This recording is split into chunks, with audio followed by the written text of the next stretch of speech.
Have you ever stopped to think about how fragile the life you've built really is? We're about to dive into a story, told from a first-person point of view, about how a life that looked absolutely perfect from the outside came crashing down because of one single, unguarded word. Yup, that's it. Sometimes that's all it takes. Just one word. A simple, casual pet name said to the wrong person at the absolute worst time, and it's enough to set off a bomb right at the foundation of a family. And right there, in that split second, he knew. It was over. It wasn't even just about the word itself. It was the look that came with it. That instant shattering gaze from his wife, Sammy. Well, that look confirmed everything. The damage was done. Now, to really understand the weight of that one little word, we have to rewind a bit. We need to see the lives it just completely tore apart. Because at the heart of this whole story, you've got two very different marriages, but they're both tied together by one hidden truth.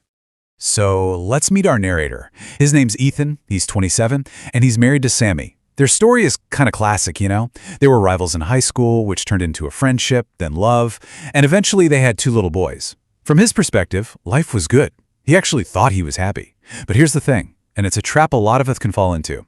He mistook being comfortable for being truly happy. And that one little blind spot, well, it turned out to be catastrophic. And when you put the two central couples side by side, man, it's like night and day. Ethan and Sammy's life looked so stable, so normal. But then you had his brother, Solomon, and his wife, Leanne. Their relationship was just visibly tense. It was all fights and icy silences. And you know what seeing that kind of chaos next door does? It had this powerful effect on Ethan. It made his own stable life seem even better, reinforcing this illusion that everything in his world was totally fine. And this, right here, this is the catalyst. See, the way he tells it, the affair didn't start because something was wrong in his own marriage. No, it was born out of the chaos in his brother's. That brokenness created this emotional vacuum that pulled him in, fostering an intimacy that should have never, ever existed. So, how did this all start? Well, the story he tells isn't one of some grand, calculated betrayal. Not at all. It's more about a single, terrible lapse in judgment that started a chain reaction that just couldn't be stopped. Nothing about this was premeditated. It started, as he calls it, as a one-time mistake with Leanne, his sister-in-law. But think about that phrasing. Calling it a one-time mistake is a classic way to justify something, to give it permission to exist. And once it existed, it slowly, quietly grew into a full-blown emotional affair. Let's be really clear here. They weren't confused about what they were doing. He and Leanne both knew it was wrong. They knew they were crossing a line you can never uncross. And that shared guilt, that knowledge of what they were doing, that became the very bond that held their secret together. So naturally, their first instinct was to hide it. And you know what? They were really good at hiding it.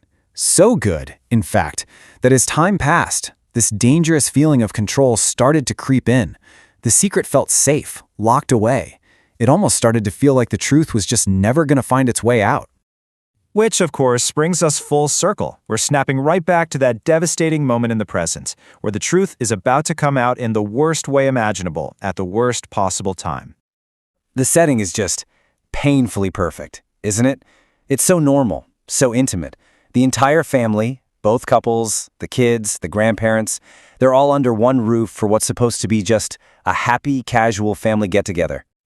Just picture it. The room is buzzing with laughter. People are playing games. Casual conversations are happening all around. The vibe is completely, almost aggressively normal. It is the literal definition of the calm before the storm. And that's the real tragedy here, right? The normalcy was so convincing. It was such a perfect picture of a happy family that no one, least of all Ethan himself, caught up in the moment, could have possibly imagined it was all just seconds away from being completely destroyed.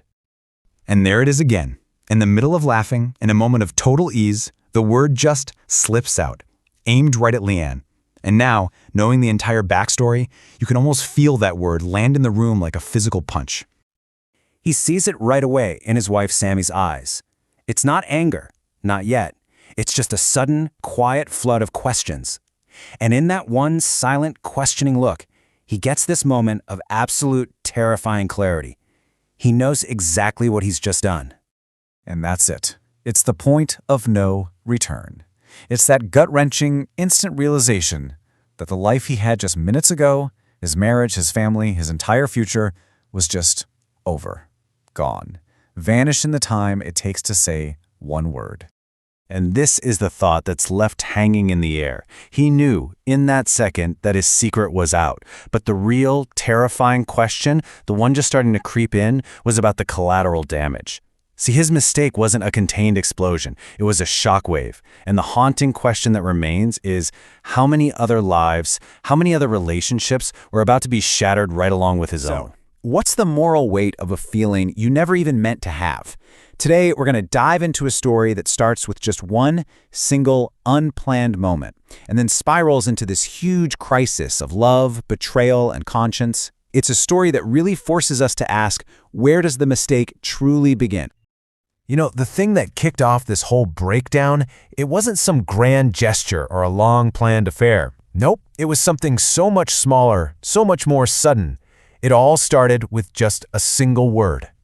And right after that word came something just as fleeting, but man, just as powerful. A single look, a tiny moment of connection that really should have meant nothing. But it did mean something. Oh, it meant everything. In just one moment, the entire foundation of a life just began to crack. Everything changed. And that's where we start, with this first section, how a life can change in an instant.